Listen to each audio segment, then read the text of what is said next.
Hey guys, it's Manik here and welcome back to the channel. आज की video format थोड़ा सा डिफरेंट होने वाला है। यहाँ पर आपको देखने को मिल रहा होगा कि निफ्टी 17 to 18% नीचे ट्रेड कर रहा है अपने ऑल टाइम हाई से। एंड काफ़ी पैनिक आ गया है, चाहे आप वो इन्वेस्टर्स की बात करो या ट्रेडर्स की बात करो।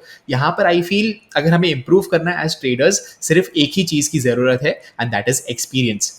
इसी की वजह से आज हम बात करने वाले हैं आसिम सिंगल जी के साथ, जिनके पास वेल्थ ऑफ एक्सपीरियंस है एज वेल एज इन्होंने बहुत टाइम से ट्रेडिंग की हुई है, बहुत सारे साइकिल्स देखे हैं। चाहे वो आप बुल साइकिल्स की बात करो या बेयर साइकिल्स की बात करो, आई एम प्रिटी श्योर उन्होंने ये सारी चीजें मल्टीपल टाइम्स देखी हुई है। सो जैसे मैंने आपको बताया, एक्सपीरियंस सबसे ज्यादा मैटर करता है इस मार्केट में। एंड यहाँ पर मैंने कुछ क्वेश्चंस प्रिपेयर किए हुए हैं जो मैं आसिम जी को पूछूंगा आप सभी लोगों की तरफ से। यहाँ पर हम आसिम जी के साथ बात करने वाले हैं जो एक फंड मैनेजर रह चुके हैं एंड वो एक प्रो ट्रेडर है जो बहुत अच्छे से सिस्टम्स बनाते हैं, ट्रेड करते हैं, एक क्वांटिटेटिव अप्रोच लेते हैं ट्रेडिंग के लिए। सो छोटा सा इंट्रोडक्शन तो मैंने आपका ऑलरेडी दे दिया है, बट आप थोड़ा सा डिटेल में बता सकते हो आपके खुद के ट्रेडिंग एक्सपीरियंस के बारे में। Welcome Asim ji. Thank you, Manik, and thank you everyone. Welcome to Trading with Grow. जी हाँ, मैं एक फुल टाइम ट्रेडर हूँ. That is my bread and butter and I have been a full time trader for almost 6-7 years now. मैं both investor हूँ and trader हूँ. जब मैं इन्वेस्टिंग स्टाइल अपना बताऊँ तो मैं एक मोमेंटम इन्वेस्टर हूँ. इसका मतलब I like two by stocks जब वो एक मोमेंटम में पकड़े हुए होते हैं या फिर जब वो अपने ऑल टाइम हाईज पे ट्रेड कर रहे होते हैं. आज हम डिस्कस करेंगे whether it's a good strategy to buy the dips और वेदर इट इज़ गुड कि जब स्टॉक मार्केट ऑलरेडी बहुत ऊपर चला गया तब बाय करना चाहिए. अगर मैं अपनी इंट्राडे ट्रेडिंग की बात करूं तो मैं एक ऑप्शन सेलर हूं. 80% ऑफ द टाइम्स मैं ऑप्शन सेल करता हूं इंट्राडे में एंड 20% ऑफ द टाइम्स मैं बाय भी करता हूं. जैसे कि मानिक जी ने बताया, I have been trading for last 6-7 years and मैंने 2020 का क्रैश भी देखा था. And to tell you the truth, मैं उस समय ऑप्शन सेलिंग कर रहा था and option selling was very rewarding. हम आज डिस्कस करेंगे कि इतने हाई वॉलेटिलिटी में भी ऑप्शन सेलिंग कैसे रिवॉर्डिंग थी. So again I thank Manik for asking me to come here and will start. So यहाँ पर आपने देखा दो काउंटर इंट्यूटिव चीजें मैंने सुनी थी। फर्स्ट ऑफ ऑल तो हम ऑल टाइम हाई पे स्टॉक्स बाय करना काइंड ऑफ बेटर होता है, this is what Asim ji thinks. Secondly आपने देखा होगा कि 2020 में जो इतनी वॉलेटिलिटी बढ़ गई थी, 30 to 40% के moves almost every single month हमें देखने को मिल रहे थे ऑन अ स्टॉक लेवल, चाहे आप वो इंडेक्स की भी बात करो तो। सो यहाँ पर आपको देखने को मिलता है कि कैसे एक्सपीरियंस क्राउड के अगेंस्ट जाता है। एंड यहाँ पर जो एक्चुअली सब लोग बोलते रहते हैं कि बाय द डिप करते रहो, जितना भी नीचे जाते जा रहा है बाय द डिप करते ही रहो, तो dip keeps on dipping lot of times. So यहाँ पर काउंटर इंट्यूटिव चीज ये है कि हमें ऑल टाइम हाई पे मे बी बाय करने की सोचनी चाहिए। सो ये सारी चीजें हम इस वीडियो में डिस्कस करने वाले हैं एंड यहाँ पर मैंने क्वेश्चंस प्रिपेयर करके रखे हैं आसिम जी के लिए, mainly on how to trade the bear market, जो आप सारे व्यूअर्स को डेफिनेटली बेनिफिट देने वाली है। सबसे पहली बात के बारे में तो ये डिस्कस करते हैं कि बेयर मार्केट एग्जैक्टली होता क्या है, कितना परसेंटेज फॉल होना चाहिए ऑल टाइम हाई से जिसको हम बेयर मार्केट बुला सकते हैं। Because if I am not wrong, मैंने बहुत सारे ट्रेडर्स को ऑलरेडी देख लिया था 18,600 से, जैसे ही 18,000 पे गिरा मार्केट, सब लोग चालू हो गए थे कि बेयर मार्केट चालू हो गया, बेयर मार्केट चालू हो गया। तो आपके हिसाब से आसिम जी, बेयर मार्केट कभी क्वालिफाई होता है, कितना परसेंटेज करेक्शन चाहिए एंड तभी जाके मे बी हम बोल सकते हैं कि ये इंडेक्स एक बेयर मार्केट में आ गया है। जो टेक्निकल डेफिनेशन है बेयर मार्केट की वो ये है कि जो भी आपका हाईएस्ट हाई बना हुआ है इंडेक्स में, उससे जब मार्केट 20% नीचे आ जाता है तब हम टेक्निकली बोलते हैं कि हम बेयर मार्केट में हैं. एंड अगर उस हाईएस्ट हाई से हम 10% नीचे होते हैं then we are actually in a correction. तो अगर हम इस समय देखें, जैसा आपने बताया, निफ्टी आज के दिन करीब 18.5% नीचे आ चुका है अपने हाईएस्ट हाई से. So अभी from this definition we are only in a correction, we are not in a bear market. मैं आपको कुछ एग्जांपल्स दिखाना चाहूंगा जो मैंने लास्ट 4 या 5 बेयर मार्केट्स के बनाए हैं, जिसको आप देख सके कि हमें किस दिन पता चला कि बेयर मार्केट आया एंड हमें कब पता चला कि हम बेयर मार्केट से बाहर निकल गए. इससे पहले मैं आपको एक और डेफिनेशन बता दूं. बेयर मार्केट तो चलिए बन गया, but how will we know कि बेयर मार्केट का बॉटम बन चुका है? उसकी भी एक बहुत क्लियर डेफिनेशन है. वो डेफिनेशन है कि जो भी आपका लोएस्ट लो बना है फॉर दी इंडेक्स, उससे जब आप 20% ऊपर आ जाते हैं तब हम मानते हैं कि हम बेयर मार्केट से बाहर निकल चुके हैं. तो मानिक, मैं आपको कुछ एग्जांपल्स दिखाना चाहता हूं कि इस समय निफ्टी कहाँ है और हमारा क्या बेयर मार्केट शुरू हो गया है, एंड इससे पहले 4 इंस्टेंसेस जब हमने बेयर मार्केट को देखा है. जैसे कि मैंने आपको बताया कि 20% ऑफ द हाई से अगर मार्केट नीचे गिर जाता है तब हम मानते हैं कि बेयर मार्केट शुरू हो गया। आगे बढ़ने के पहले मैं सिर्फ आपको ये पूछना चाहूंगा कि ये जो आप बोल रहे हो कि 20% से अगर ऑल टाइम हाई से नीचे गिरता है इंडेक्स या स्टॉक, तभी हम उसको बेयर मार्केट बुलाते हैं। क्या ये एक टेक्स्ट बुक डेफिनेशन है जो आपने कहाँ पर देखा, या मे बी आपने खुद के एक्सपीरियंस से आप ये चीज बता रहे हो? ये मानिक आपने अच्छा चीज पूछी है।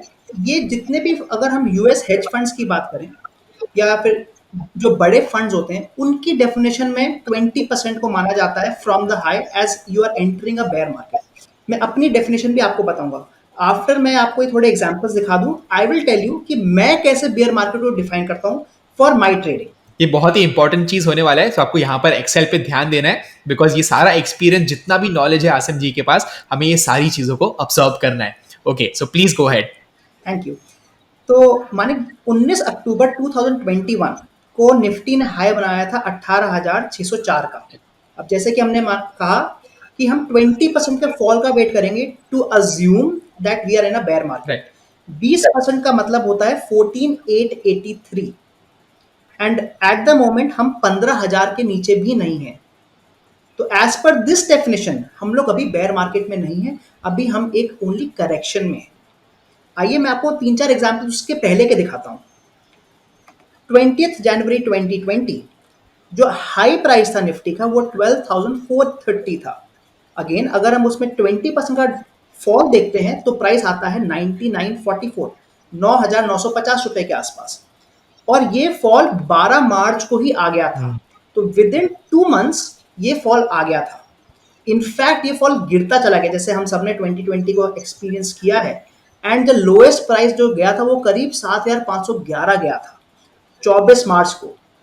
बट अब हमारा मेन चीज है देखना कि क्या हम बेयर मार्केट से कब निकल पा रहे हैं। एंड हमारी अगेन जो डेफिनेशन हम जनरली मानते हैं वो ये है कि जो भी लोएस्ट लो आपका बना है उससे 20% जब ऊपर चले जाता है प्राइस, तब हम मानते हैं कि हमने बेयर मार्केट कवर कर लिया, हम बेयर मार्केट के बाहर निकल चुके हैं। 7511 के ऊपर 20% लगा के हमारा प्राइस आता है 9,013, जो हमने 27 मार्च को ही कवर कर लिया था। एक बहुत इंपॉर्टेंट चीज आपको जो देखने की है वो ये है कि जो सबसे लोएस्ट लो था वो 24 मार्च का था, and within 3 days we were out of this bear market. आइए एक और एग्जांपल देखते हैं। 4 मार्च 2015 को जो हमारा हाईएस्ट प्राइस गया था निफ्टी का वो 9119 गया था। अगेन अगर हम उसमें 20% का फॉल दिखाएं तो करीब 7,300 बनता है, जो 10 फरवरी 2016 को बना था। आपके लिए इंपॉर्टेंट है देखना टाइम फ्रेम। ये ऑलमोस्ट 1 साल का टाइम फ्रेम है। इसका मतलब बेयर मार्केट्स हो सकता है बहुत लंबे समय तक खींच सकें। And that is why it is even more important कि आज हम ये डिस्कशन कर रहे हैं before the bear market starts. तो जैसे हमने कहा कि जो बेयर मार्केट है वो बहुत लंबे समय तक खींच सकते हैं, इसलिए मेरे हिसाब से आज जो हम डिस्कशन कर रहे हैं बहुत ही इंपॉर्टेंट हो जाता है। आइए फिर आगे देखते हैं। जो लोएस्ट लो बना था वो 6825 का बना था on 29 February 2016, and again with in just 3 months we were out of the bear market.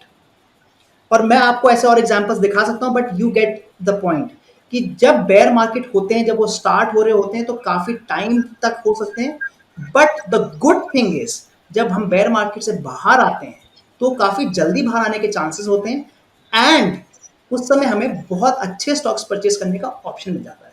एक पेक्यूलर चीज मैंने यहाँ पर ये देखी कि जैसे आप 2020 के क्रैश की अगर बात करो तो बहुत तेजी से ऑलमोस्ट एक ही मंथ में 30 to 40% का डाउनफॉल हमें देखने को मिल गया था, एंड उतनी ही तेजी रिकवरी भी हमें देखने को मिली। जैसे हमने देखा कि 3 days में 20% का अपसाइड हमें देखने को मिला, जो टेक्निकली बेयर मार्केट को एंड कर देता है।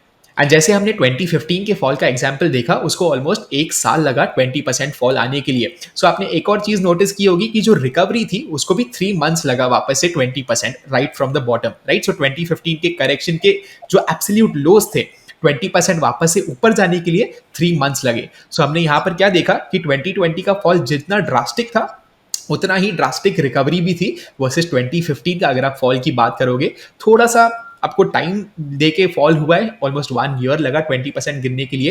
दैट इज वाई आप बोल सकते हो 3 months भी लगे थोड़े से रिकवर करने के लिए। एकदम मानिक, बहुत सही चीज आपने बताई है ये। और अब मैं आपको दिखाना चाहूंगा कि मैं कैसे डिफाइन करता हूं एक बेयर मार्केट को। तो मानिक मैंने यहाँ पर निफ्टी 50 का चार्ट लगा दिया है, और मैंने वीकली टाइम फ्रेम पे लगाया हुआ है। ओके। जैसे मैं अब डिफाइन करता हूँ, मैं यहाँ पर स्विंग्स पहले बनाता हूँ। आप जैसे देखेंगे कि जितना बड़ा टाइम फ्रेम हो जाता है, वहां पर जितने भी स्विंग्स हैं, स्विंग हाई या स्विंग लो, वो बहुत ज्यादा इंपॉर्टेंट हो जाते हैं। क्या आप very quickly swing highs and swing lows exactly होते क्या हैं, क्या आप व्यूअर्स के लिए वेरी शॉर्टली बता सकते हो? जी ज़रूर Manik, late me show you an example कि हम स्विंग हाइज या स्विंग लो कैसे बनाते हैं। सबसे पहले आपको एक एंकर कैंडल पकड़नी होती है, मतलब कोई भी कैंडल जो आपको लग रहा है कि काफ़ी नीचे आ गया है या फिर काफ़ी ऊपर है। So let's take an example. अगर हम इस ग्रीन कैंडल की बात करें तो विजुअली दिख रहा है कि ये एक बहुत नीचे की कैंडल बन गई है। अब आप इस कैंडल को एंकर कैंडल मान लेंगे। अब हम देखते हैं कि मार्केट कहाँ जा रहा है। सबसे पहले मार्केट ऊपर गया and you can see there is a pull back. तो ये जो पॉइंट है, ये हमारा एक हाई बन गया। इसको हम एक स्विंग हाई बोलते हैं। बट अभी हमें ये नहीं पता है कि हम अप ट्रेंड में है कि डाउन ट्रेंड में है। नेक्स्ट जो हमें बनाना है, हमें नेक्स्ट स्विंग लो बनाना है। आप जैसे देख सकते हैं कि एक बार जब पुल बैक आया मार्केट, उसके बाद वापस ऊपर गया है, तो this becomes your swing low. And because इसने प्रीवियस स्विंग हाई को तोड़ दिया है, तो हम बोल सकते हैं कि जो इससे पहले का लो है, मतलब जो ये एंकर कैंडल है, यहां से अप ट्रेंड शुरू होने के चांसेस हैं। तो हमने जो एग्जांपल लिए, ये जो ग्रीन कैंडल का हाई है, हम उसको स्विंग हाई बोल सकते हैं। एंड ये जो रेड कैंडल का लो है, उसको हम स्विंग लो बोल सकते हैं। इसी एग्जांपल को अगर हम आगे बढ़ाएं, ये एक और स्विंग हाई है, ये एक और स्विंग लो है, ये एक और स्विंग हाई है, और ये एक और स्विंग लो है। ये क्लासिकल बुल मार्केट के लिए भी आप थ्योरी को यूज कर सकते हो। सो जब भी हायर हाइज या हायर लोज बनते जा रहे हैं, आपको यही देखने को मिलेगा कि जनरली मार्केट अप ट्रेंड में रहता है। बट अगर आप करंट सिनेरियो की बात करोगे, अब स्पेशली डेली चार्ट्स पे अगर आप देखोगे, आपको क्या देखने को मिलेगा? कंप्लीटली ऑपोजिट चीज हो रही है, यानी लोअर हाइज बन रहे हैं as well as lower lows बन रहे हैं। इसलिए आप मान सकते हो कि हम करेक्शन में है। टेक्निकली बेयर मार्केट अभी तक शुरू नहीं हुआ है, बट करेक्शन आप डेफिनेटली इसको बुला सकते हो। जी ज़रूर मानेगा, एंड यही मेरी डेफिनेशन है जो मैंने आपको बताया, कि जब मैं ढूंढता हूँ कि क्या हम एक रिसेशन में या क्या हम एक बेयर मार्केट में आ गए हैं, तो मैं जो 20% रूल है उसको अपने दिमाग में जरूर रखता हूँ। बट मैं वीकली टाइम फ्रेम पे आके एक चीज़ जरूर नोटिस करता हूँ। देखिए, सबसे पहले हमारा ये एक स्विंग हाई बना और ये एक स्विंग लो बना, another swing high, another swing low. Already जो ये स्विंग लो है, उसने इस स्विंग लो को एक बार तोड़ दिया। So this is the first time जो आपका स्विंग लो टूटा गया है। एंड अगर ये सेकेंड टाइम में टूट जाता है, उस दिन मैं ये मानता हूं कि हम लोग एक बेयर मार्केट में आ गए हैं। So according to my theory, हम लोग करंट वीक में ही एक बेयर मार्केट में आ चुके हैं। जबकि हमने देखा कि अगर हम बहुत ही थ्योरेटिकल थ्योरी पे जाएं, 20% थ्योरी पे जाएं, तो हम अभी बेयर मार्केट में नहीं है। राइट। सो एक चीज मैं आपको ये पूछना चाहूंगा कि अगर जो ये आपने लाइन ड्रॉ की है, उसके ऊपर अगर फिर से मार्केट ट्रेड करने लग जाता है इन द फॉलोइंग वीक्स, तो क्या हम ये बोल सकते हैं कि बेयर मार्केट में भी फिनिश हो गया एंड एक बुल मार्केट चालू हो गया? नहीं, एकदम से नहीं बोल सकते। जो हमारी नीचे की डेफिनेशन है, वही डेफिनेशन हम ऊपर की साइड भी करेंगे। ओके। इसका मतलब जब तक मार्केट मेरा सेकंड हाई नहीं तोड़ देता, तब तक मैं नहीं मानूंगा कि हम बेयर मार्केट के बाहर निकल चुके हैं। राइट। इसका मतलब ये हो सकता है कि मार्केट ऊपर जाए एंड वापस भी तो नीचे आ सकता है। तो जब तक मेरा ये जो सेकंड स्विंग हाई है, उसको नहीं तोड़ता मार्केट, तब तक मैं ये मानूंगा कि या तो मैं बेयर मार्केट में हूं या फिर मैं अभी भी करेक्शन में ही हूं। और अगर उसके पहले ही, यानी जो आपने हॉरिजॉन्टल लाइन ड्रॉ की हुई है, उसके पहले ही एक higher high and higher low का स्ट्रक्चर बनना शुरू हो जाता है, तो तभी क्या हम बोल सकते हैं मे बी एक बुल मार्केट फिर से रिज्यूम हो चुका है? जी जरूर, अगर हमारा यहाँ पर हम देखते हैं कि एक और हायर हाई हायर लो का स्ट्रक्चर ऐसे बनना शुरू हो गया है, एंड अगेन उसने सेकंड हायर हाई को तोड़ दिया है, सो वी कैन से कि चांसेस हैं कि हमारा वापस एक बुल मार्केट शुरू हो सकता है। बिकॉज अभी तक हमारा ये वाला लेवल तो नहीं टूटा जिससे हमें कंफर्मेशन मिल जाएगी, बट हम लोग को थोड़ा रिलीफ या थोड़ा कॉन्फिडेंस जरूर आ जाएगा if this level gets broken. Right. So यहाँ पर हमें देखने को मिल रहा है कि काफी पैनिक आ गया है, चाहे वो आप ट्रेडर्स की बात करो या इन्वेस्टर्स की बात करो। सो ट्रेडिंग कैसे डिफरेंट होनी चाहिए इस मार्केट में, एंड स्पेशली जब भी हम ट्रेडिंग पर्सपेक्टिव से बात करें, ट्रेडर्स को कैसे अप्रोच करना चाहिए बेयर मार्केट के ट्रेडिंग के टाइम? जी, जैसे आपने बताया, बेयर मार्केट में जो ट्रेडर्स होते हैं और इन्वेस्टर्स होते हैं, उनकी जो ट्रेडिंग टेक्निक है बहुत डिफरेंट हो जाती है। एज एन इन्वेस्टर लोग ये मानते हैं कि हम केवल तब प्रॉफिट कमा सकते हैं जब मार्केट ऊपर जा रहा हो। बट मेरा इसमें थोड़ा मानना डिफरेंट है। I will give you an example. As an investor obviously I will make money जब मार्केट ऊपर जा रहा है। मान लीजिए मैंने एक स्टॉक खरीदा है 100 रुपए में, एंड वो प्राइस उसका बढ़ते हुए 150 पहुंच गया, इट केम डाउन टू 135। यहाँ पर एक बहुत इंपॉर्टेंट हो जाता है एज एन इन्वेस्टर मेरे पास ट्रेलिंग होना, ताकि मैं जितना प्रॉफिट आया है मैं उसको कैप्चर कर सकूं। एंड लेट्स से मैं 135 पे आउट हो जाता हूँ, मतलब मैंने 100 से 135 का सफर तय किया, मेरे को 35 पॉइंट्स का प्रॉफिट हुआ है। अब मार्केट नीचे गिरता जा रहा है, एंड नीचे गिरते गिरते वो 80 पे आ जाता है वो stock. I again as an investor I can purchase at 80, and अगर मार्केट वापस अपने 100 पे जाता है जो कि स्टार्टिंग पॉइंट था, मुझे 20 रुपए का फिर से फायदा हो जाता है। तो अगर आप देखें, हम लोग नीचे हुए मार्केट में भी हमें फायदा हुआ है, और इसी को हम बोलते हैं बाइंग द डिप। यहाँ पर मैं दो चीजें बताना चाहूंगा कि कब बाइंग द डिप इंपॉर्टेंट होता है, करना चाहिए, और कब नहीं करना चाहिए। देखिए, दो तरह के रिस्क होते हैं मार्केट में। एक होता है सिस्टमैटिक रिस्क और एक होता है इडियोसिंक्रेटिक रिस्क। सिस्टमैटिक रिस्क का मतलब होता है जो पूरे के पूरे मार्केट्स में आया हुआ है, मतलब सारी की सारी कंपनीज को वो रिस्क मिला हुआ है। अगर हम एक रिसेशन में आते हैं, अगर हमारे यहाँ वॉर होती है, अगर कोई भी मैक्रो इकोनॉमिक इशू होता है, तो आप देखेंगे कि मोस्ट ऑफ द स्टॉक्स गिरते हैं। इसको हम सिस्टमैटिक इशू बोलते हैं। और इडियोसिंक्रेटिक इशू वो होता है जो पर्टिकुलर कंपनी का होता है। हो सकता है उसकी सेल्स नहीं बढ़ रही हो सकता है उसकी एट्रिशन रेट ज़्यादा हो सकता है उसकी प्रॉफिटेबिलिटी नहीं हो। काफ़ी लोग कहते हैं कि हमें बाय द डिप करना चाहिए। जी ज़रूर, बाय द डिप करें, पर देख के करें कि आप बाय द डिप कहाँ कर रहे हैं। अगर तो इडियोसिंक्रेटिक रिस्क है, मतलब कंपनी में ही इशू है, तो शायद बाय द डिप करना is not the best strategy. Because वो कंपनी ऊपर क्यों जाएगी अगर उस कंपनी में ही इशू है। But in a bear market companies में इशू नहीं है, this is a business cycle, and सारी कंपनी के ही प्राइसेस गिर रहे हैं। यहां पर बाय द डिप करने का फायदा हो सकता है, जैसे मैंने आपको एग्जांपल में दिखाया। सो यहाँ पर तो हमने इन्वेस्टर्स के पर्सपेक्टिव से बात कर ली, बट अगर हम ट्रेडर्स की बात करें, if I am not wrong, मैं गिरते हुए मार्केट में भी एज अ ट्रेडर पैसे कमा सकता हूँ। So can you explain and हम बता सकते हो कि कैसे हम प्रॉफिट्स कर सकते हैं? एंड बहुत लोगों को तो ये भी नहीं पता होता है कि गिरते हुए मार्केट से हम प्रॉफिट्स कर सकते हैं। जी ज़रूर। एज अ ट्रेडर, अब मैं आपको 3 अलग-अलग एग्ज़ाम्पल्स दूँगा। अगर आप एक इंट्राडे ट्रेडर हैं, जो केवल स्टॉक्स में ट्रेडिंग करते हैं, आप गिरते हुए मार्केट में बहुत लंबा पैसा बना सकते हैं, जिसको हम शॉर्ट सेलिंग बोलते हैं। अगर आप एक फ्यूचर ट्रेडर हैं, तब भी आप गिरते हुए मार्केट में प्रॉफ़िट कमा सकते हैं बाय शॉर्टिंग फ्यूचर्स। और अगर आप ऑप्शन ट्रेडर हैं, फिर तो आपके पास इतने ज़्यादा तरह के ऑप्शंस हैं कि आप मार्केट में पैसा कमा सकते हैं। यहाँ पर मैं आपको एक बात बताना चाहूंगा, अगर आप एक इक्विटी ट्रेडर हो जो स्विंग ट्रेडिंग करता है सिर्फ इक्विटी में, तो आपको शॉर्ट सेलिंग का ऑप्शन नहीं मिलेगा। आपको या तो फ्यूचर्स में ट्रेड करना पड़ेगा या तो ऑप्शंस में ट्रेड करना पड़ेगा अगर आपको शॉर्ट साइड पे ट्रेड करना है। तो माने कि आपने शॉर्ट सेलिंग के बारे में बताया, काफ़ी बार मेरे से क्वेश्चन पूछा जाता है कि शॉर्ट सेलिंग होती क्या है। सो let me give you an example. मान लीजिए आपका फ्रेंड एक होलसेलर है जो एप्पल्स बेचता है। आप आपको पता है कि वो 100 रुपए के एप्पल बेचता है, और आप एक एंटरप्रेन्योर हैं। आपको ये भी पता है कि जो आपके घर के बाहर एप्पल्स लेके आता है वो 200 रुपए के बेचता है। तो आपको एक दिन आइडिया आता है, क्या मैं अपने फ्रेंड से 100 रुपए का एप्पल लाकर क्या मैं 200 का नहीं बेच सकता। बट देन आप रियलाइज करते हैं कि अरे मेरे पास तो 100 रुपए भी नहीं है वो एप्पल खरीदने के। आप अपने फ्रेंड के पास जाते हैं, एंड आप उनसे कहते हैं कि अपना एक एप्पल मुझे दे दें, एंड आई प्रॉमिस यू कि मैं आपको शाम तक 100 रुपए लौटा दूंगा। आपका फ्रेंड आपको आपका फ्रेंड आपको जानता है, वो आपको एक एप्पल दे देता है। आप उस एप्पल को पहले बेच देते हैं 200 रुपए में, 100 रुपए का प्रॉफिट खुद रख लेते हैं, और 100 रुपए जाकर आप अपने फ्रेंड को दे देते हैं।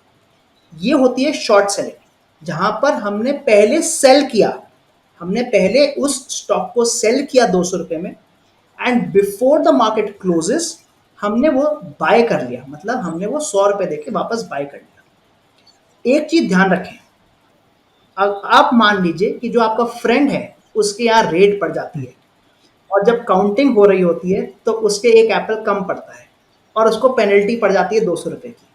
तो जब आप वापस उसको 100 रुपए देने आ रहे थे, तो उसने कहा, मानिक आपकी वजह से मुझे पेनल्टी पड़ गई, आपको 100 नहीं 300 रुपए देने पड़ेंगे। इसका मतलब शॉर्ट सेलिंग में हमेशा पैसा नहीं बनता।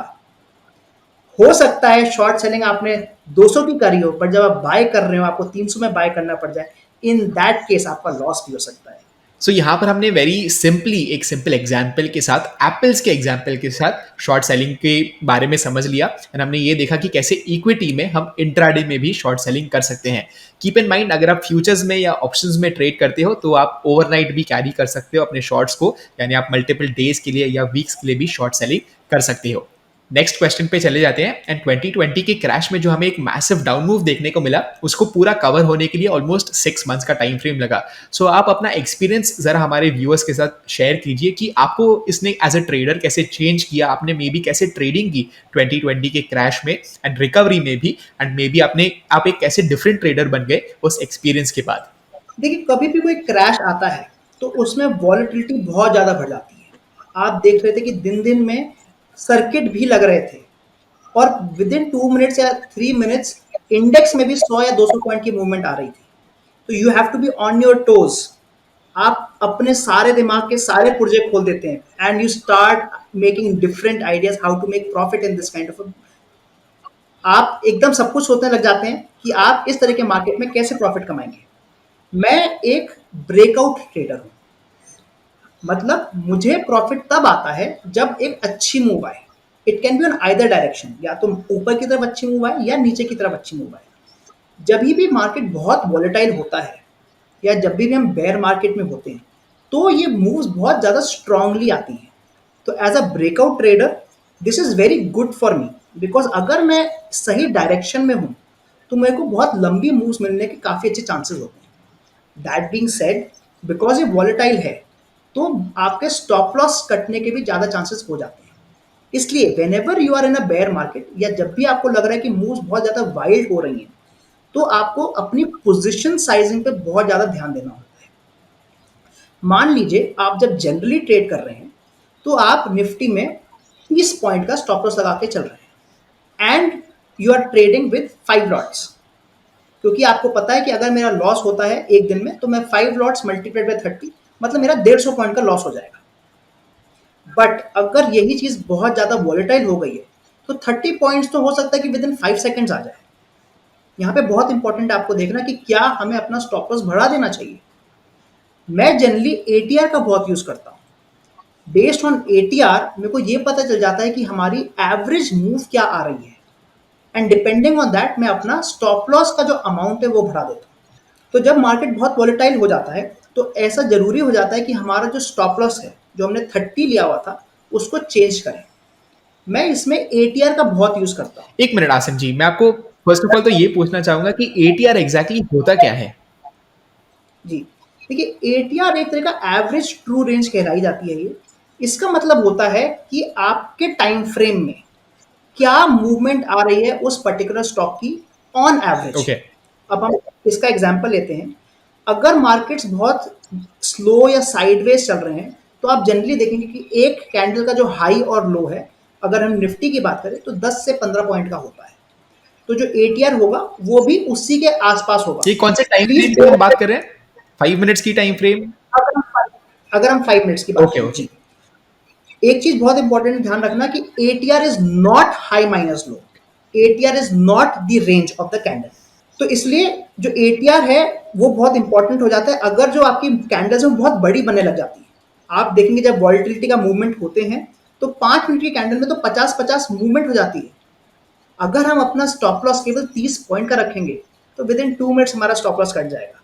यहाँ पर हमारे को पता चलना चाहिए कि एटीआर क्या है, मतलब क्या एवरेज है मूवमेंट्स का. अगर वो 50 पॉइंट है तो शायद हमें अपना स्टॉप लॉस 60 पॉइंट रखना चाहिए. अब हमने मान लीजिए अपना स्टॉप लॉस तो बढ़ा दिया 60 पॉइंट्स, बट अब हम अगर ट्रेड 5 लॉट से कर रहे हैं तो हमारा पर डे का लॉस 300 पॉइंट हो गया है, जो कि हमारा 150 पॉइंट्स था.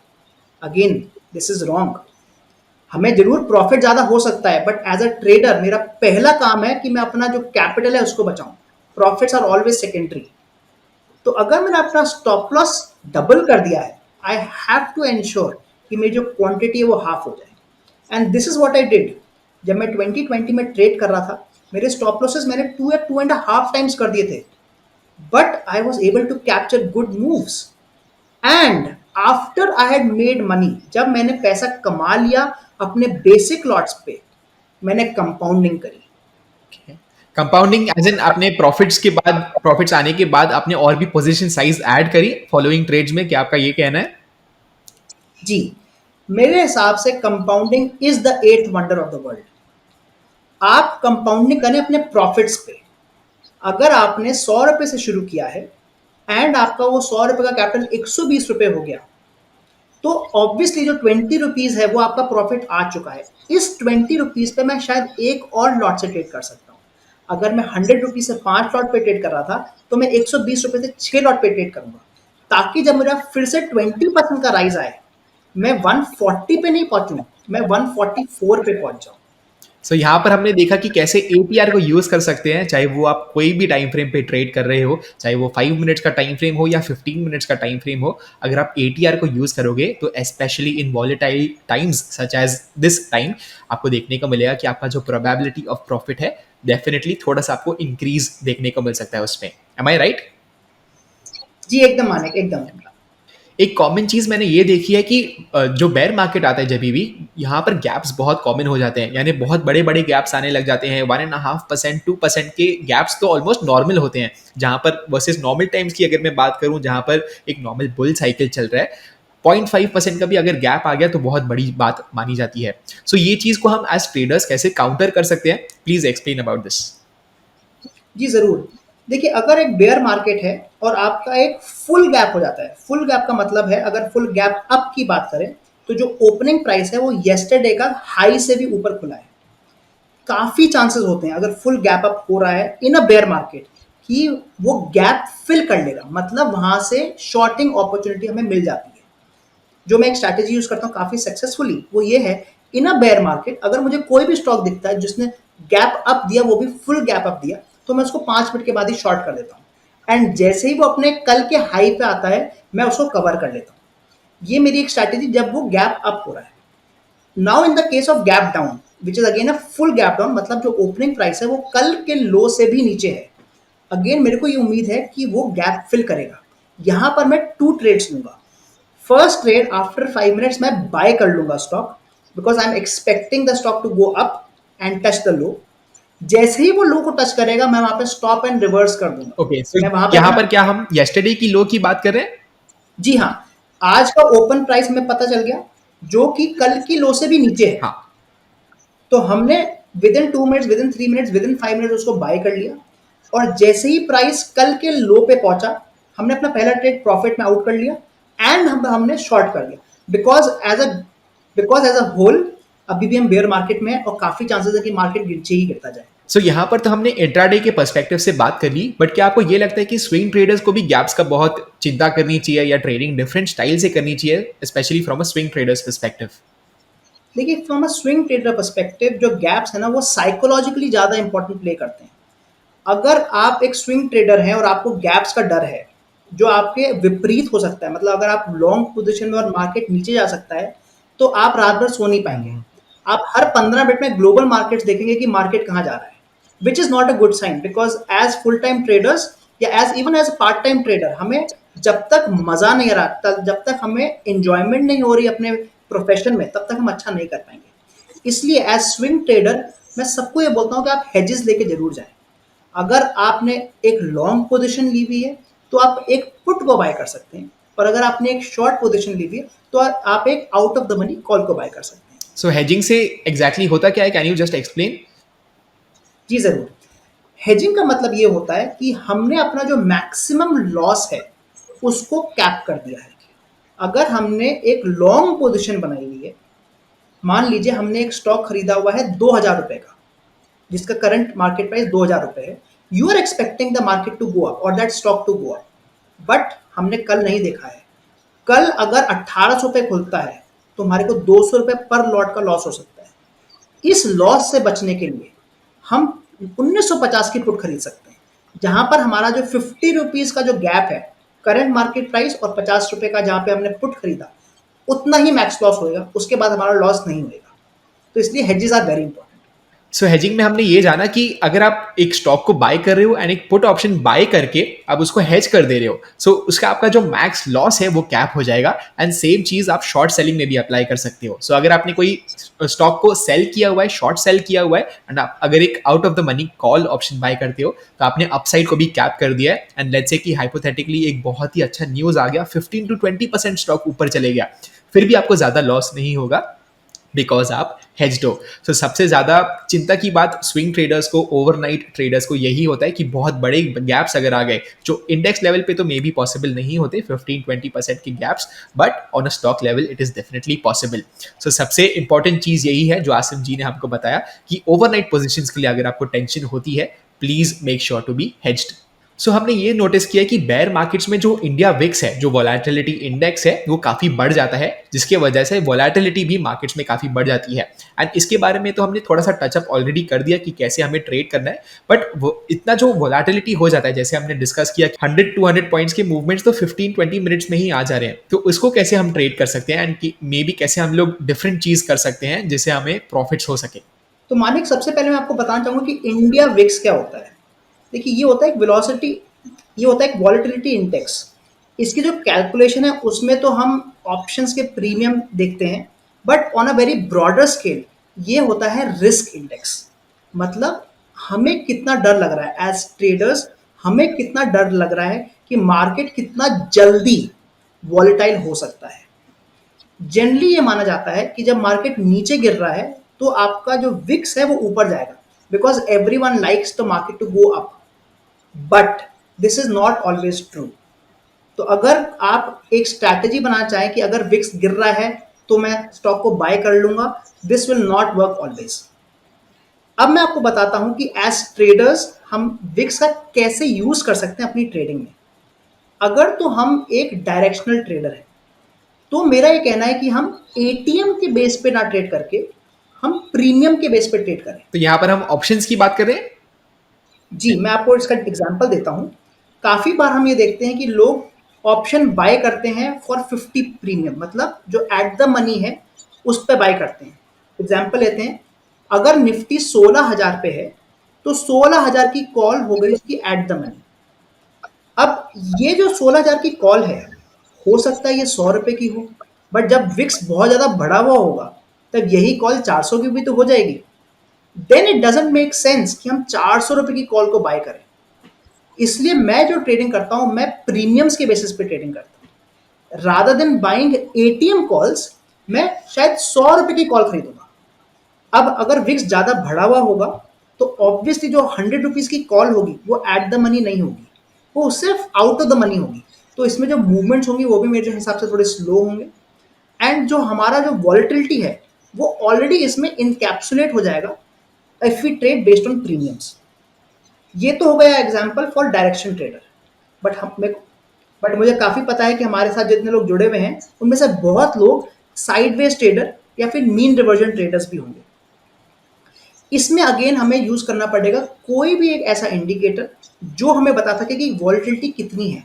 हमने एटीआर का एग्जांपल पहले ले लिया है, यहाँ पे मैं एग्जांपल लेना चाहूंगा बॉलिंजर बैंड्स का। बॉलिंजर बैंड्स हमें ये बताता है कि टेक्निकली मार्केट कितना ऊपर या नीचे जा सकता है।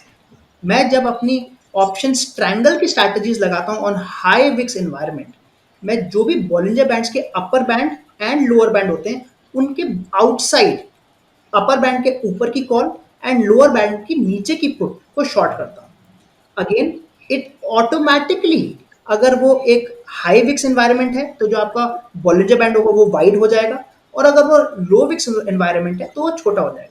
तो विक्स अपने आप ही इस इंडिकेटर के हिसाब से चल जाती है। सो यहाँ पर आसिम जी ने जो स्ट्रैंगल के बारे में बात की है उसको अगर मैं वेरी क्विकली एक्सप्लेन करना चाहूँ, तो लेट्स से कि निफ्टी का जो प्राइस है वो अभी 17,000 पे चल रहा है। तो 17,200 का अगर मैं कॉल ऑप्शन सेल करता हूँ एंड 16,800 का अगर मैं पुट ऑप्शन सेल करता हूँ, उसको आप एक शॉर्ट स्ट्रैंगल बुला सकते हो। ये एक काइंड ऑफ ऑप्शन स्ट्रैटेजी है जो साइडवेज मार्केट में यूज की जा सकती है, एंड ये डायरेक्शनल स्ट्रैटेजी बिल्कुल भी नहीं है। सो अगर आपका व्यू इज डायरेक्शनल, आपको लग रहा है कि एक साइड मार्केट ट्रेंड करने वाला है, तो ट्रायंगल जैसे स्ट्रैटेजीज आपको डेफिनेटली यूज नहीं करनी चाहिए। यहाँ पर मैंने ये भी नोटिस किया कि जो ऑप्शन ट्रेडर्स हैं वो बहुत ही ज़्यादा स्कैर्ड होते हैं हाई विक्स के एनवायरनमेंट से। सो आप ऑप्शन बाय के पर्सपेक्टिव से as well as option selling के पर्सपेक्टिव से क्या हमें ये बता सकते हैं कि हमें कैसे ट्रेड करना चाहिए ऑप्शंस में? देखिए, ये एक गलत नोशन है कि हाई विक्स में ऑप्शन सेलर्स को नुकसान होता है। एक्चुअली नुकसान ऑप्शन सेलर्स का तब होता है जब वो ट्रेड करने के बाद विक्स बढ़े। आप हाई विक्स की वजह से लॉस नहीं कर रहे हैं। Once you enter the trade and उसके बाद विक्स बढ़ता है, तब आप ट्रेड कर रहे हैं। इसलिए हमेशा ऑप्शन सेलिंग, इसलिए हाई विक्स पे ऑप्शन सेलिंग करना बुरी बात नहीं है। दूसरी चीज, जब हाई विक्स होता है तो प्रीमियम ऑलरेडी बढ़े हुए होते हैं। तो जो चीज आप एट द मनी में बेच पा रहे थे, वो अब आप 300 400 500 point out of the money में बेच पाएंगे। From the option seller perspective, high VIX is actually good because आपको एक बहुत ही लुक्रेटिव प्रीमियम मिल रहे हैं टू सेल योर ऑप्शंस। मैं आपको इसका दूसरा एग्जांपल लेता हूं as a buyer perspective now. As a buyer perspective, लोगों को लगता है कि हाई विक्स है, अगर मैं यहाँ पे बाय करूंगा ऑप्शन और अगर विक्स कम हो गई तो मेरे को लॉस हो जाएगा। एक चीज ध्यान रखिए, विक्स जो होती है वो बहुत ही स्टिकी होती है। इसका मतलब वो बहुत जल्दी ऊपर या नीचे नहीं जाती। So as an option buyer हम लोग को प्रॉफिट तब आएगा जब एक मूवमेंट आए एंड क्विक मूवमेंट आए। As an option buyer we want quick movements and in high VIX scenario movements are very quick. तो अगर आप एक ट्रेडर हैं जो डायरेक्शन अच्छे से पकड़ लेते हैं, तो मेरे हिसाब से आप तो हर रोज चाहेंगे कि हाई विक्स हो, बिकॉज मूवमेंट आपके डायरेक्शन में विद इन 2 या 3 मिनट्स आ सकती है। सो ऑप्शन सेलिंग के पर्सपेक्टिव से यहाँ पर हमने देखा कि हाई विक्स एक्चुअली एक डिसेंट चीज हो सकती है ऑप्शन सेलिंग के लिए, बिकॉज हमें एक हायर प्रीमियम एनवायरनमेंट देखने को मिल रहा है। एंड ऑप्शन बाइंग के पर्सपेक्टिव से हमने ये देखा कि एक्चुअली फेरोशियस मूव्स जो होते हैं, बहुत अच्छे से ट्रेंडिंग मूव्स हमें हाई विक्स में डेफिनेटली देखने को मिलते हैं। सो यहाँ पर ऑप्शन ट्रेडर्स को डरने की जरूरत बिल्कुल भी नहीं है, एज लॉन्ग एज आपका रिस्क कंट्रोल में है। चाहे वो आप ऑप्शन सेलिंग करो या ऑप्शन बाइंग करो, दोनों चीजें प्रॉफिटेबल हो सकती हैं इन a bear market as well. चलिए कुछ ऐसे स्ट्रैटेजीज के बारे में जान लेते हैं जो हम एक बेयर मार्केट में ट्रेड कर लेते हैं। आपके हिसाब से ऐसे कौन से स्ट्रैटेजीज हैं जो बेयर मार्केट में हमें यूज करना चाहिए, जो मे बी हायर प्रोबेबिलिटी भी होती है एंड वंस अगेन हमें बहुत सारे प्रॉफिट्स हो सकते हैं? जी ज़रूर, मैं आपको इसमें 2-3 स्ट्रैटेजीज़ बताऊँगा, जो मैं खुद ट्रेड करता हूँ। Let me share my screen and I will show you some strategies. तो मानिए मैं आपको जो सबसे पहली स्ट्रैटेजी बताऊँगा, ये मैं इक्विटीज़ पे करता हूँ एंड ये आप इंडेक्स पे भी कर सकते हैं। इसको मैं ब्रेक डाउन स्ट्रैटेजी बोलता हूँ एंड ड्यूरिंग बेयर मार्केट मैं केवल नीचे का ही ट्रेड लेता हूँ। मैं ब्रेक आउट्स को ट्रेड नहीं करता। यानी आप जब भी गैप अप होता है तभी आप ट्रेड करते हो बेसिकली, राइट? नहीं, मैं आपको इसका दिखाऊँगा कि इसका सिस्टम कैसे होता ओके। है। इस इसमें मैं पहले कल के हाइज़ एंड लोज़ मार्क कर लेता हूँ। तो अगर हम बात करें इस दिन की 16 जून की, तो हमने कल के हाइज एंड लोज मार्क कर लिए हैं and since we are expecting the market to go down because हम एक बेयर मार्केट की तरफ जा रहे हैं, तो हम केवल नीचे की तरफ के ट्रेड लेंगे। अब इसमें हम लोग दो तरीके से ट्रेड ले सकते हैं। मैं आपको एक अग्रेसिव एंट्रीज बताऊंगा और एक मैं आपको थोड़ी कंजर्वेटिव एंट्रीज बताऊंगा। जो अग्रेसिव एंट्री है उसमें आप जो स्टॉक है जैसे ही उसने पिछले दिन का लो तोड़ा, आप उसमें एंट्री ले सकते हैं। This is the more aggressive entry because आपको इसमें एंट्री हर बार जरूर मिलेगी। वेयर एज जो एक कंजर्वेटिव एंट्री होती है उसमें हम एक पुल बैक का वेट करते हैं। इसका मतलब जब इस स्टॉक ने इस लो को तोड़ दिया है, वी आर वेटिंग कि इसका स्विंग लो भी टूट जाए and only then we will take the entry. तो दो तरीके की एंट्री होती है। काफी बार आपने देखा होगा कि जो कल का लो है उसको टच करके मार्केट ऊपर चले जाता है। जो अगर हम कंजर्वेटिव एंट्री करें तो वो हमारे काफ़ी ट्रेड्स हमारे मिस हो जाते हैं या स्किप हो जाते हैं। ये जैसे मैंने आपको बताया कि आप इसको स्टॉक्स पर भी कर सकते हैं एंड आप इसको इंडेक्स पर भी कर सकते हैं। बट अब हमारी बात आती है कि हम किस स्टॉक्स पर ये एंट्री लगाएं। So let me show you a way to figure out कि हम किस स्टॉक्स पे एंट्री लगाएंगे। आप एनएससी की वेबसाइट पे आ सकते हैं एंड आप यहाँ से भाव कॉपी डाउनलोड कर सकते हैं which is the first file. When you download this file, आपको इसके अंदर एक सिंगल फाइल मिलेगी। मैंने ये फाइल कल की डाउनलोड करी हुई है, late me show you that. इस तरह की आपकी फाइल आ जाएगी। इसमें जैसे अगर आप देखें, ये सारे के सारे जो कॉलम्स हैं ये ऑलरेडी डाउनलोडेड फाइल में होते हैं। अब हमें इसमें दो चीजें निकालनी है।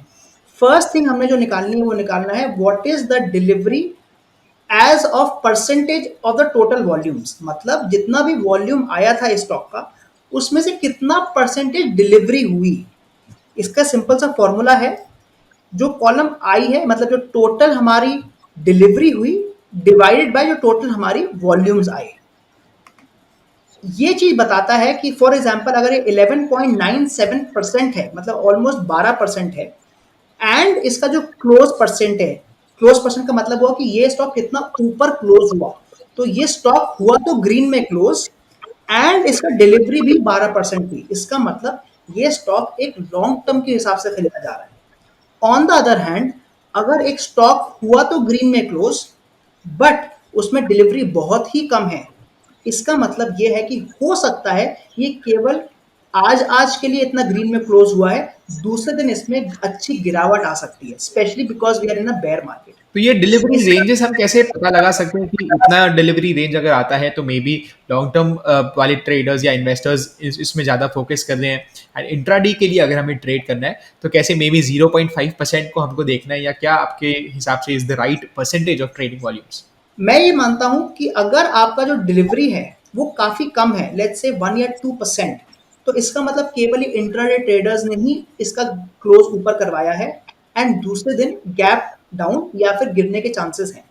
इसमें जो मेन चीज जो देखनी होती है वो होती है कि आप जो स्टॉक्स में ट्रेड करें वो लिक्विड स्टॉक हो। काफी बार आप देखेंगे जो इसमें चेंजेस आ रहे हैं वो इलिक्विड स्टॉक्स में आ रहे हैं। But let us take an example, जैसे अगर हम टीम लीज की बात करें, टीम लीज उतना इलिक्विड स्टॉक नहीं है, एंड वी कैन सी कि इसने कल ग्रीन में क्लोज दी थी, इवन दो वी नो कि कल मार्केट बहुत ज्यादा गिरा था, बट जो इसका डिलीवरी परसेंट है वो ऑलमोस्ट जीरो है। मतलब जितना भी ये ग्रीन हुआ था स्टॉक वो केवल इंट्राडे प्लेयर्स की वजह से हुआ था, डिलीवरी ज्यादा नहीं आई थी। तो अगर हम टीम लीज को आज शॉर्ट करते तो देखते हैं क्या होता।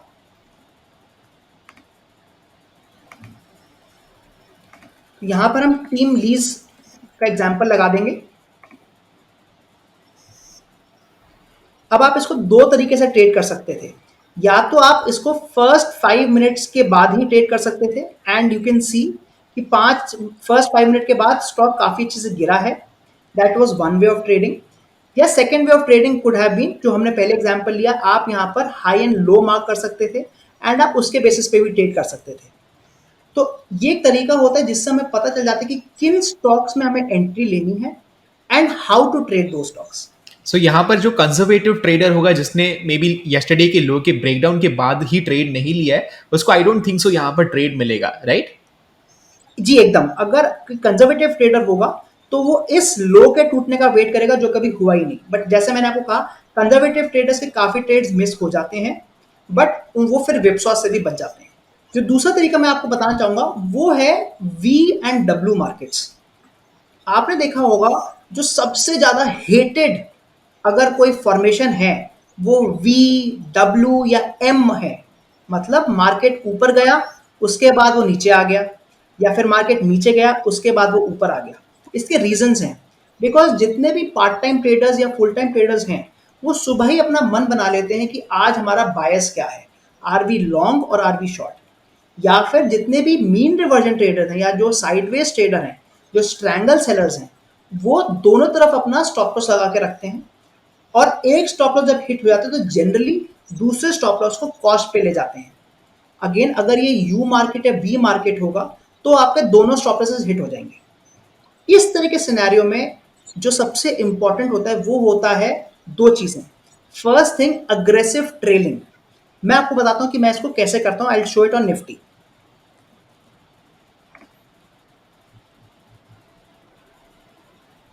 कोई ऐसा दिन एग्जांपल लेते हैं जिस दिन वी या यू हुआ था,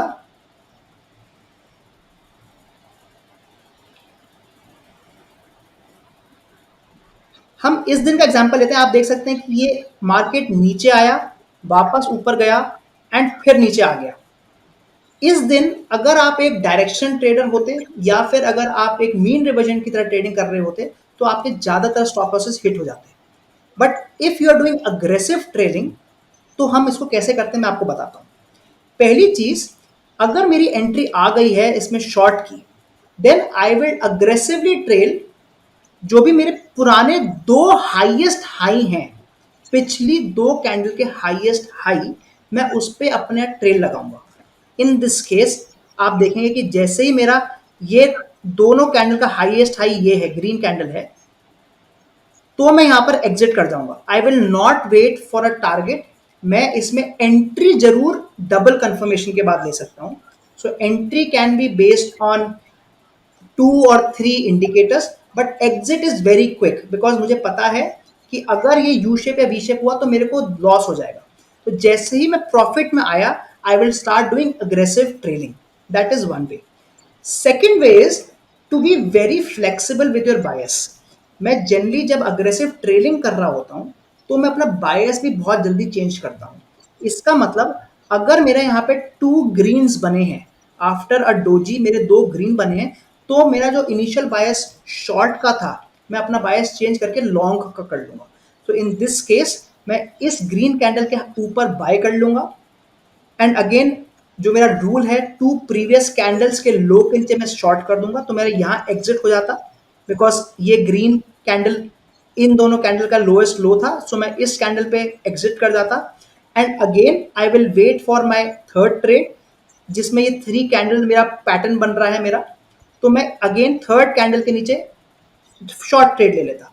so this is how I generally avoid a V shape और अ डब्ल्यू शेप, जहां पर मैं अपना बायस बहुत जल्दी जल्दी चेंज करता हूँ। जहां पे भी ट्रेंड मुझे दिख रहा है मैं उसको जल्दी जल्दी फॉलो करता हूँ। एंड जैसे ही मैं प्रॉफिट में आता हूँ I start trailing very aggressively. So जो आपने सेकंड एग्जांपल बताया, जैसे हमने ग्रीन कैंडल्स देखे, 2 ग्रीन कैंडल्स देखे, उनके हाई के ऊपर हमने बाय एंट्री ले ली, बट अगर आप देखोगे उसके फॉलोइंग 3 कैंडल्स रेड थे, एंड जो हमने रूल डिसाइड किया हुआ था कि 2 कैंडल के लो के नीचे हमें मे बी एग्जिट करने की सोचनी चाहिए। सो मे बी आपने कुछ प्रॉफिट का गैप रखा है कि यानी इतना प्रॉफिट होगा उसके बाद ही मैं ट्रेलिंग शुरू करूंगा। जी, जैसे मैंने आपको बताया कि मैं तभी ट्रेड शुरू करूंगा जब मैं प्रॉफिट में होऊंगा। अब आप अगर देखें यहाँ पर एंट्री आने के बाद और मेरा ऑलमोस्ट नो प्रॉफिट था। जो मेरा इनिशियल लॉस है, इनिशियल लॉस इस कैंडल में मेरा बहुत ज़्यादा हो रहा है, तो मैं यहाँ पर रिस्क मैनेजमेंट भी लगाऊंगा। हो सकता है मेरे जो नंबर ऑफ लॉट्स हैं वो थोड़े कम हो जाएं, बट अगर मैं इस कैंडल पे एंट्री ले रहा हूँ, मैं इसी कैंडल के लो को अपना स्टॉप लॉस बना लूंगा। एंड जनरली मैं 1:1 के टारगेट तक का वेट करूंगा, उसके बाद ही मैं अग्रेसिव ट्रेड शुरू करूंगा। सो यहाँ पर हमने 2 तरीकों के बारे में जान लिया जो हम बेयर मार्केट्स में यूज कर सकते हैं ट्रेडिंग करने के लिए। फर्स्टली तो हमने ये डिस्कस किया कि कैसे प्रीवियस डे के हाइज एज वेल एज लोज को हम मार्कआउट कर सकते हैं, स्टॉक्स को सिलेक्ट कर सकते हैं एनएससी के वेबसाइट से, एंड जैसे हमने देखा ब्रेकडाउन को हम ट्रेड कर सकते हैं, एंड ब्रेकडाउन के बाद फिर से जो हमें थोड़ी सी रिकवरी देखने को मिलती है उसके बाद फिर से एक ब्रेकडाउन देखने को मिलता है, that kind of tells us कि कंफर्मेशन आ गया है, तभी हम मे भी ट्रेड लेने की सोच सकते हैं। ये थी हमारी फर्स्ट स्ट्रैटेजी। सेकंड स्ट्रैटेजी अगर हम देखें, हमने क्या डिस्कस किया कि वी टाइप मूव्स में या एम टाइप ऑफ मूव्स में बेसिकली जो जब भी बहुत वॉलेटाइल होता है मार्केट, बहुत ट्रेंडलेस काइंड ऑफ मार्केट होता है, फियर्स ट्रेंड्स बहुत छोटे छोटे आ रहे हैं, सडनली 200 पॉइंट्स का अप मूव आ जाएगा निफ्टी में, उसके बाद सडनली 150 पॉइंट्स का डाउन मूव आ जाएगा, फिर से by the end of the session एक अप मूव आ जाएगा, उसको आप एक वी या एन टाइप ऑफ मूवमेंट बोल सकते हो। उसमें हमने देख लिया कि कैसे हम अपने जो ऑलरेडी प्रॉफिटेबल पोजीशंस है उसमें ज्यादा प्रॉफिट्स हम वापस से मार्केट को ना दे दें। लास्टली एक ऑप्शन स्ट्रैटेजी के बारे में बात कर लेते हैं जो हम यूज कर सकते हैं as maybe a trader in a bear market. आप अगर स्टॉक्स बाय करते हैं तो कवर्ड कॉल्स एक बहुत ही इंपॉर्टेंट स्ट्रैटेजी हो जाती है, specially in a bear market. अब ये कवर्ड कॉल क्या होता है?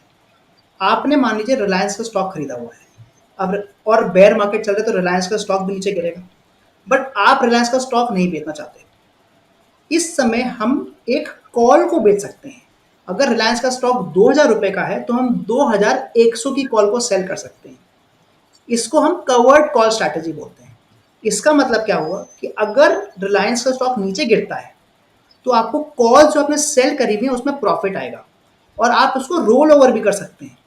फॉर एग्जाम्पल एवरी 50 या एवरी 100 पॉइंट्स की मूव अगर डाउनवर्ड डायरेक्शन में आ रही है तो आपने जो इनिशियल कॉल सेल करी थी उसमें आप एग्जिट ले लेंगे एंड आप फिर से 100 पॉइंट ऊपर की कॉल को शॉर्ट कर देंगे। इन केस रिलायंस ऊपर जाता है तो पहली बात, क्योंकि आपने कॉल सेल करी हुई है तो आपको इनिशियली कुछ प्रीमियम मिला हुआ है, तो आपके पास जो एक बफर है वो आपके पास ऑलरेडी है। एंड अगर ऊपर जा रहा है तो आपको अपने स्टॉक में तो प्रॉफिट मिल ही रहा है। तो ये एक स्ट्रैटेजी हो जाती है जो बेयर मार्केट से बहुत इंपॉर्टेंट हो जाती है। इन केस आपने जो स्टॉक्स लिए हुए हैं उनमें एफ नहीं है तो आपको अपने पूरे पोर्टफोलियो का बीटा निकालना पड़ेगा एंड बेस्ड ऑन दिस आप निफ्टी के साथ उसको हेज कर सकते हैं। आज अनफॉर्चुनेटली हम बीटा के बारे में बहुत डिस्कस नहीं कर पाएंगे, but this is one way of hedging your portfolio also. So यहाँ पर हमने कवर्ड कॉल के बारे में डिस्कस किया। कीप इन माइंड आपके पास ऑलरेडी स्टॉक्स होने चाहिए, तो ये मे बी एक्टिव ट्रेडर्स के लिए मे बी ये स्ट्रैटेजी अपनानी नहीं चाहिए, बिकॉज आपके पास एक स्टॉक्स जितनी तो होनी ही चाहिए। यानी लेट्स से कि रिलायंस का लॉट साइज 250 अगर है तो आपके पास आइडियली 250 शेयर्स भी होने चाहिए, उसके बाद जाके आप कवर्ड कॉल्स जैसे स्ट्रैटेजीज अपना सकते हो। आई एम प्रीटी श्योर आगे के बेयर मार्केट्स में या इवन करंट बेयर मार्केट जो ऑलरेडी चल रहा है, अकॉर्डिंग टू आसिम जीज स्ट्रैटेजी जो हमने देखा था, मे बी हम ऑलरेडी एक बेयर मार्केट में हैं जहां पर हम lower highs as well as lower lows देख रहे हैं। सो ये वीडियो के बाद आप प्रिपेयर्ड रहोगे आगे के बेयर मार्केट्स के लिए भी, एंड आपके पास बिल्कुल भी चिंता करने की जरूरत नहीं होगी, बिकॉज आप ऑलरेडी प्रिपेयर्ड हो। आपने ये जान लिया कि आप ऑप्शंस में कैसे ट्रेड कर सकते हो। हमने कुछ ट्रेडिंग स्ट्रैटेजीज के बारे में भी डिस्कस कर ली, एंड जितना भी एक्सपीरियंस मैं निकाल पाया आसिम जी से इन क्वेश्चंस के थ्रू, मैंने पूरी कोशिश की। होपफुली आपको ये वीडियो बहुत पसंद आया होगा, and I am very thankful to Asim ji for sharing his knowledge over here. अगर आपको वीडियो अच्छा लगा, make sure to smash the like button below. Also do not forget to subscribe to our channel if you have not already, and हम दोनों मिलते हैं आपको अगले वीडियोस में। Bye bye. Thank bye.